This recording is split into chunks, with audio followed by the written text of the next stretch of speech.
नमस्कार सर्वांना, श्री स्वामी समर्थ। आजच्या व्हिडिओमध्ये आपण माघ पौर्णिमेविषयी माहिती बघणार आहोत। तर पौर्णिमा कधी आहे, प्रमाणे आपल्याला या दिवशी कोणत्या सेवा करायच्या आहेत तेच आपण आजच्या व्हिडिओमध्ये जाणून घेणार आहोत। तर सगळ्यात आधी पौर्णिमा ही 11 तारखेला संध्याकाळी 6:56 सुरू होत आहे, तर ती 12 तारखेला संध्याकाळी 7:23 असणार आहे। तर उदय तिथीनुसार पौर्णिमा ही 12 तारखेला आहे।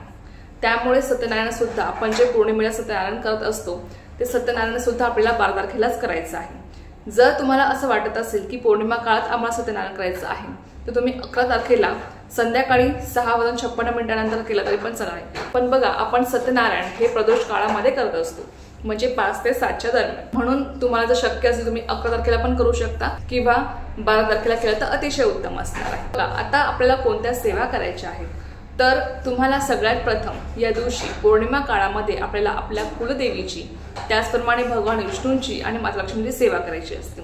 पौर्णिमा काळ म्हणजे बघा, या काळामध्ये चंद्र हा 16 कलांनी युक्त असतो, त्यामुळे या काळामध्ये आपण ज्या काही सेवा करतो त्याचं फळ आपल्याला 32 पटीने मिळत असतं। म्हणून बघा, तुम्हाला या दिवशी आपल्या कुलदेवीची सेवा करायची। आता कुलदेवीच्या सेवेमध्ये सगळ्यात प्रभावी सेवा आहे ती म्हणजे दुर्गा सप्तशती पाठ। ज्यांना शक्य आहे, ज्यांना खरंच वेळ आहे, ज्यांना शक्य आहे त्यांनी अवश्य दुर्गा सप्तशती पाठ करावा। ज्यांना शक्य होत नाही किंवा ज्यांना तेवढा वेळ मिळत नाही किंवा ज्यांच्या घरी लहान मुलं आहेत, तर अशा महिलांनी 11 वेळेस सिद्धकुंजिका स्तोत्राचं पठण करावं, जेणेकरून आपल्याला दुर्गा सप्तशती पाठाचंच फळ मिळणार आहे। त्यानंतर बघा, तुम्हाला दुसरी सेवा करायची आहे ती म्हणजे कुंकुमार्चन। कुंकुमार्चन ही सेवा लक्ष्मी प्राप्तीसाठी सुद्धा प्रभावी आहे आणि त्यामुळे आपली सौभाग्य वृद्धी होत असते, आपलं सौभाग्य वाढत असतं। तर कुंकुमार्चन म्हणजे काय? कुंकुमार्चन म्हणजे आपल्याला कुंकवाने आंघोळ घालायची आहे। जर तुमच्याकडे श्रीयंत्र असेल, तुम्ही श्रीयंत्र कुंकुमार्चन करू शकता। श्रीयंत्र नसेल तर तुम्ही कुलदेवीच्या टाकावर, कुलदेवीची मूर्ती तुमच्याकडे असेल मूर्तीवर किंवा कुलदेवीच्या फोटोवर तुम्ही कुंकुमार्चन करू शकता। माता लक्ष्मीच्या मूर्तीवर तुम्ही कुंकुमार्चन करू शकता। आता बघा, कुंकुमार्चन तुम्हाला काय पठण करून करायचं आहे? तुमच्याकडे जर श्रीयंत्र असेल तर तुम्हाला श्रीयंत्रावर 16 वेळेस श्री सूक्ताचं पठण करून तुम्हाला कुंकुमार्चन करायचं आहे। 16 वेळेस श्री सूक्ताचं पठण केल्यावर सगळ्यात शेवटी आपल्याला फलश्रुती पठण करायची असते। फलश्रुती फक्त एकदाच पठण करावी। ज्यांना 16 वेळेस श्री सूक्त पठण करणं शक्य नाहीये त्यांनी 5 वेळेस, 7 वेळेस, 11 वेळेस किंवा एकदा तरी श्री सूक्ताचं पठण करून कुंकुमार्चन अवश्य करा। त्यानंतर बघा, तुम्ही जर कुलदेवीच्या फोटोवर, मूर्तीवर किंवा टाकावर तुम्ही कुंकुमार्चन करणार असाल तर तुम्ही ओम ऐं ह्रीं क्लीं चामुंडाय विच्चे हा जो 99 मंत्र आहे, या मंत्राचं पठण करून तुम्हाला कुंकुमार्चन करायचं आहे। कसं करायचं? ओम ऐं ह्रीं क्लीं चामुंडाय विच्चे नमो नमः।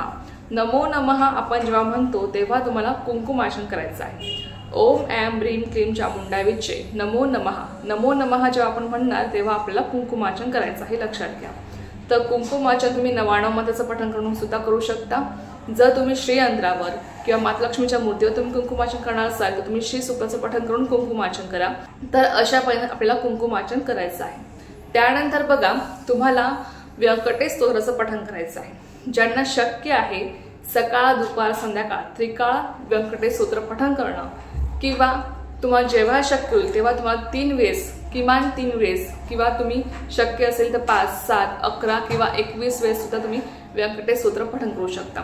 व्यंकटेश स्तोत्र हे अत्यंत प्रभावी आहे आपली आर्थिक स्थिती सुधारण्यासाठी, आपली आर्थिक प्रगती होण्यासाठी खूप जास्त प्रभावी हे स्तोत्र आहे।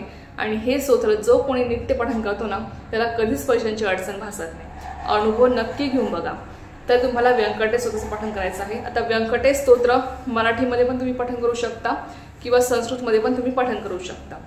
त्यानंतर तुम्ही लक्ष्मी गायत्री मंत्र, ओम महालक्ष्मीचे विद्महे विष्णुपत्नीचे धीमहि तन्नो लक्ष्मी प्रचोदयात्। विष्णू गायत्री मंत्र, ओम नारायणाय विद्महे वासुदेवाय धीमहि तन्नो विष्णु प्रचोदयात्। कुबेर मंत्र, ओम वैष्णवासाहा ओम श्रीं ओम ह्रीं श्रीं ह्रीं क्लीं श्रीं क्लीं श्रीं वित्तेश्वराय नमः। हे जे काही मंत्र आहे ते तुम्ही 16 वेळेस पठण करू शकता। त्यानंतर कमलात्मक मंत्र, ओम श्रीं ह्रीं श्रीं कमले कमलाळे प्रसिद्ध प्रसिद्धम श्रीं ह्रीं श्रीं महालक्ष्मी नमः, हा मंत्र सुद्धा तुम्ही 16 वेळेस पठण करू शकता। बघा, हे सगळे मंत्र आपल्या नित्यसेवेच्या पुस्तकामध्ये आहेत, त्यामुळे तुम्हाला जेवढे शक्य होते 11 वेळेस, 16 वेळेस, 21 वेळेस म्हणण्याचा तुम्ही प्रयत्न करा। त्यानंतर बघा, तुम्ही त्यानंतर बघा विष्णू सहस्रनाम तुम्ही पठण करू शकता, भगवान विष्णूंची प्रभावी सेवा विष्णू सहस्रनाम। त्यानंतर बघा तुम्ही विष्णू सहस्रनाम पठण करू शकता, भगवान विष्णूंची सर्वात प्रभावी सेवा। तर विष्णू सहस्रनाम ज्यांना पठण करणं शक्य आहे, विष्णू सहस्रनाम म्हणायला आपल्याला किमान 20 ते 25 मिनिटं लागतात।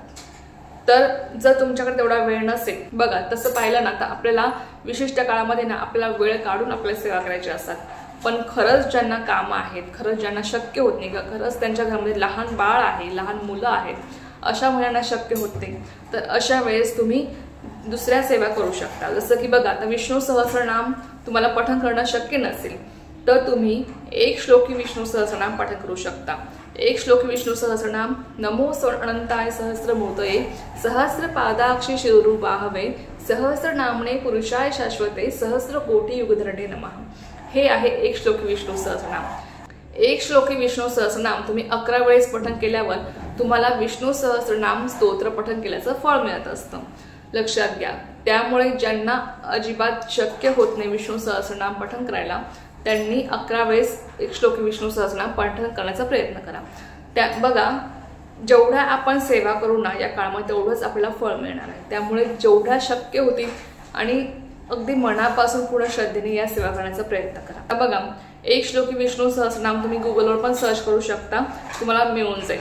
त्यानंतर बघा तुम्हाला सत्यनारायण संध्याकाळी करायचं आहे, ही भगवान विष्णूंची आणि लक्ष्मी बाप्तीची सगळ्यात प्रभावी सेवा आहे, ते म्हणजे सत्यनारायण। ते सेवेकरी दर महिन्याच्या पौर्णिमेला सत्यनारायण करतात, त्यांना कधीच आर्थिक टंचाई येत नाही, त्यांच्या घरामध्ये धनधान्य भरभरून राहत असतं, माता लक्ष्मीचा अखंड वास त्यांच्या घरामध्ये असतो।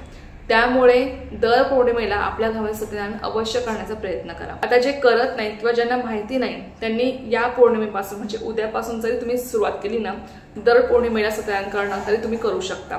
सत्यनारायण करायला फार काही खर्च लागत नाही, आपण घरच्या घरी अगदी साध्या सोप्या पद्धतीने आपण सत्यनारायण करू शकतो, अगदी कमी वेळात होतं, फक्त अर्धा तास आपल्याला लागतो। सत्यनारायण पूजा मांडून पोथी वाचायला फक्त आपल्याला अर्धा तास लागतो, जास्त वेळ लागत नाही, म्हणून सगळ्यांनी अर्धा तास किमान वेळ काढून सत्यनारायण करण्याचा प्रयत्न करा। खूप सुंदर अशी सेवा आहे भगवान विष्णूंची आणि यामुळे आपल्याला लक्ष्मी प्राप्ती होत असते, लक्षात घ्या। तर या ज्या काही सेवा आहेत त्या तुम्हाला उद्या करायच्या आहेत, सगळ्यांनी अवश्य करण्याचा प्रयत्न करा। तर चला ही एक अत्यंत छोटीशी पण खूप महत्त्वाची माहिती होती जी मला तुमच्यासोबत शेअर करायची होती। राहिली सेवा मी स्वयंमाचरणी रुजू करते आणि आजचा व्हिडिओ इथेच थांबवते। तुम्हाला जी माहिती आवडली असेल तर व्हिडिओला लाईक शेअर सबस्क्राईब करायला विसरू नका। पुन्हा भेटूया अशाच एका नवीन व्हिडिओसोबत, नवीन विषयासोबत। तो पण सर्वांना श्री स्वामी समर्थ, जय जय स्वामी समर्थ।